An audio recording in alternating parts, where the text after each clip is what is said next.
Mau sudah di porting polish, ganti karbu, ganti knalpot, copot spion, copot spakbor, atau pasang stiker PSKN tai kucing, yang namanya kubikasi atau cc mesin nggak akan naik kalau mesinnya belum di bore up atau stroke up, atau swap engine maupun ganti STNK BPKB.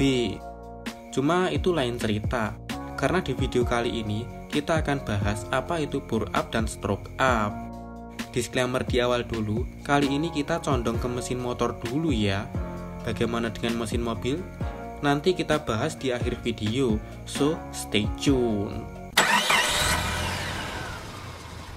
Jadi yang namanya bore up itu adalah langkah untuk menaikkan cc mesin dengan cara mengganti piston standar dengan piston yang diameternya lebih besar. Sebenarnya bore up itu sama kayak oversize piston, hanya saja tujuan dari bore up dan oversize itu berbeda. Jadi kalau bore up, pistonnya digedein untuk menambah power mesin. Makanya kalau bore up itu kadang harus pasang liner yang lebih tebal atau pasang blok silinder aftermarket, gedein lubang liner di crankcase, bahkan sampai menggeser lubang baut tanam silinder bloknya. Dan setelah di bore up, karena emang tujuannya untuk menaikkan power mesin, pasti diikuti dengan modifikasi mesin yang lain, kayak porting polish, papas atau ganti camshaft, bobok knalpot, dan lain sebagainya. Sedangkan kalau oversize, itu tujuannya murni untuk perbaikan mesin. Jadi ketika piston sudah baret, liner sudah baret atau ngegentong, mesin yang aslinya 4 tak malah cosplay jadi mesin 2 tak, maka langkah yang dilakukan adalah oversize dengan melebarkan lubang liner sampai hilang baret atau ngegentong di linernya, lalu pistonnya ikut digedein pula. Nah, karena tujuannya untuk perbaikan mesin, jadi nggak ada modifikasi pada bagian mesin lainnya. Dan karena tujuannya perbaikan mesin pula, jadinya oversize itu kenaikan diameter pistonnya kecil, mentok-mentok paling oversize 200 doang. Dan satu hal lagi, karena bore up dan oversize itu adalah hal yang sama, cuma beda di tujuan akhirnya saja, otomatis langkah untuk ngegedein linernya itu juga sama, yaitu lewat proses quarter. Dan satuannya pun juga sama, yaitu mikromilimeter alias 1/100 mm. Jadi kalau oversize 25 itu diameter pistonnya nambah 0,25 mm, oversize 50 nambah setengah mm, oversize 100 nambah 1 mm, dan seterusnya. Ada beberapa hal yang perlu diperhatikan sebelum melakukan bore up. Yang pertama, pastikan blok silindernya bisa di quarter. Soalnya kalau blok silinder model kayak diasil silinder, itu lapisan diasilnya nggak bisa di quarter cuy. Jadi jangankan bore up, sekedar oversize aja nggak bisa. Kalaupun bisa di quarter, silinder blok diasil ini harus diganti pakai blok aftermarket yang linernya bisa di quarter, atau lapisan diasil di blok bawaan mesin dibabat habis lalu ditanam liner. Kemudian, hal kedua yang harus diperhatikan adalah ketebalan liner itu sendiri. Jadi batas aman ketebalan liner setelah di quarter untuk bore up itu berkisar di angka 3-4 mm dibagi 2 untuk sisi kanan kiri atas bawah. Jadi misal kalau ketebalan linernya 3 mm, untuk sisi kanan kiri atas bawah ketebalannya 1,5 mm, dan kalau ketebalan linernya 4 mm, sisi kanan kiri atas bawah ketebalannya 2 mm.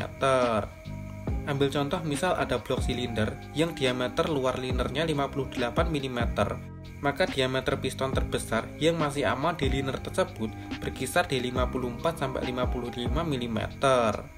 Kalau mau pasang piston yang lebih gede, linernya sebaiknya ikut digedein. Tapi kalau mau maksa linernya di quarter sampai tipis, sampai dikopek pakai tangan aja bisa cuil, itu sebenarnya juga bisa. Tapi resikonya piston gampang nyingset alias ngejim. Dan hal ketiga yang perlu diperhatikan saat mau bore up adalah pastikan ukuran pen piston sama kayak ukuran lubang pen piston di connecting rod biar nggak kerja 2 kali. Karena kalau pen pistonnya lebih gede atau lebih kecil ketimbang lubang pen piston, mau nggak mau kita harus ngeganti connecting rodnya atau ngegedein lubang pen pistonnya. Makanya kalau mau beli piston buat bore up, jangan cuma lihat diameternya doang, tapi lihat juga ukuran pen pistonnya. Kalau ukuran pen pistonnya nggak ada, tanya ke sellernya. Dan kalau sellernya ditanyain nggak nyaut atau jawabannya nggak nyambung, pukul aja palanya. Ketika mesin sudah di bore up, cc mesin bisa naik karena volume udara dan BBM yang masuk ke ruang bakar bisa bertambah banyak disebabkan oleh diameter piston dan ruang bakar yang bertambah lebar. Jadi kalau diibaratin kayak gelas nih, gelas ini bisa menampung lebih banyak air karena lebar gelasnya yang bertambah. Dan bore up ini fokus utamanya adalah meningkatkan horsepower alias tenaga yang berada di putaran mesin menengah ke atas, walau sebenarnya torsi mesin itu pasti ikut bertambah meskipun sedikit. Jadi bisa dibilang bore up ini tujuannya adalah menambah tenaga maksimal mesin sebanyak mungkin dan top speed motor setinggi mungkin. Sedangkan stroke up adalah langkah untuk menambah kubikasi mesin dengan cara menggeser keluar lubang big pan di crankshaft yang tujuannya untuk menambah langkah piston. Jadi yang gua maksud menambah langkah piston itu kalau piston di posisi TMA, TMA-nya akan tambah naik, dan kalau piston di posisi TMB, TMB-nya akan tambah turun. Diingat-ingat ya, stroke up itu menggeser keluar lubang big pan di crankshaft. Kenapa gue menekankan arti dari stroke up itu sampai 2 kali? Karena dulu pas saya masih awal-awal belajar oprek-mengoprek mesin, ada beberapa orang yang beranggapan bahwa dengan mengganti connecting rod alias stang seher lebih panjang, itu sudah mereka anggap stroke up. Padahal itu belum stroke up, karena kalau connecting rodnya diganti dengan yang lebih panjang dari standarnya, itu memang benar TMA-nya tambah naik ke atas. Tapi di sisi lain, TMB-nya juga bakalan naik ke atas kalau cuma manjangin connecting rod. Dan justru kalau crankshaft sudah di stroke up, itu kadang connecting rodnya malah diganti dengan yang lebih pendek. Biar packing antara blok silinder dengan crankcase tetap bisa pakai packing standar selembar. Ada beberapa cara yang bisa dilakukan untuk melakukan stroke up. Yang paling umum adalah dengan membubut lubang big end di daun crankshaft atau pasang pen stroker kalau masih sayang sama crankshaftnya. Bisa juga mengganti crankshaft bawaan mesin dengan crankshaft dari mesin lainnya yang stroke-nya lebih panjang. Nah, kalau mau kanibal crankshaft dari mesin lain, itu ada yang langsung PNP, tapi seringkali masih butuh penyesuaian biar crankshaft dari mesin lain ini bisa masuk ke crankcase mesin. Dan cara yang paling gampang sekaligus yang mungkin paling mahal adalah pakai crankshaft aftermarket alias crankshaft racing yang sudah pasti PNP plek-ketiplek ke dalam crankcase mesin. Cuma perlu diingat bahwa nggak semua mesin itu punya part crankshaft aftermarket ini. Tapi tenang aja, motor-motor yang biasanya didapat dari hasil merengek, tantrum, dan nangis guling-guling sambil nendang pintu itu biasanya punya banyak part racing yang langsung PNP ke mesin termasuk crankshaft. Yang membuat cc mesin bisa naik setelah mesin di stroke up itu karena jarak naik turun piston yang bertambah. Jadi kalau diibaratin kayak gelas lagi, gelas ini bisa menampung lebih banyak air karena ukurannya yang lebih tinggi. Nah, bore up tadi kan fokus utamanya menambah horsepower.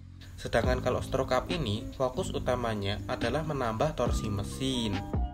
Karena fokus utamanya adalah menambah torsi mesin, jadinya stroke up ini cocok untuk orang yang menginginkan motornya punya akselerasi yang spontan atau untuk mengimbangi bore up biar tenaga mesin di putaran bawah tidak kedodoran. Tapi perlu diperhatikan, ketika mesin sudah di stroke up, putaran mesin jadi tambah terbatas. Hal ini bukan karena pengapiannya yang dikasih limiter, tapi ini hubungannya dengan piston speed, yaitu kecepatan piston saat bergerak bolak-balik dari TMA ke TMB.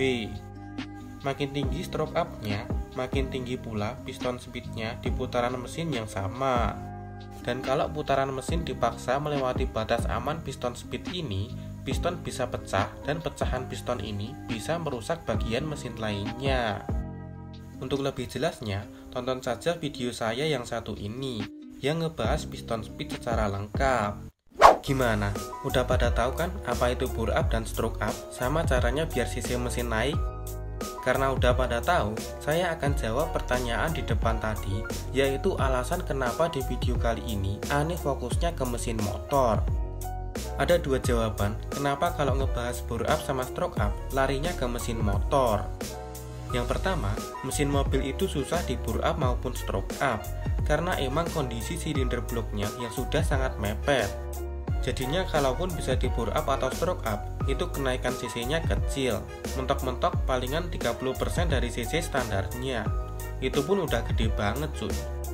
Bandingkan dengan mesin motor yang kalau di bore up sama stroke up, cc-nya bisa naik 2-3 kali lipat cc standarnya atau bahkan lebih. Dan alasan kedua adalah, buat apa gitu mesin mobil di bore up sama stroke up? Mesin mobil kan cc-nya udah besar, jadi ketimbang di bore up, mending blok sama internal mesinnya diperkuat, terus jumlah udara dan BBM yang dimasukkan ke ruang bakar dibanyakin pakai turbo atau supercharger. Itu kalau menurut gua pribadi, lebih efisien buat mesin mobil ketimbang maksa nambah cc yang gak seberapa, kayak subscriber di channel kesayangan kita semua ini ya guys ya. Jadi jangan lupa untuk subscribe ke channel Cabret Media, biar gak ketinggalan video-video di channel ini. Dan jangan lupa untuk like dan share juga, biar power admin untuk mengupload lebih banyak video bisa bertambah. Akhir kata, sekian dulu video kali ini, dan sampai jumpa di video selanjutnya.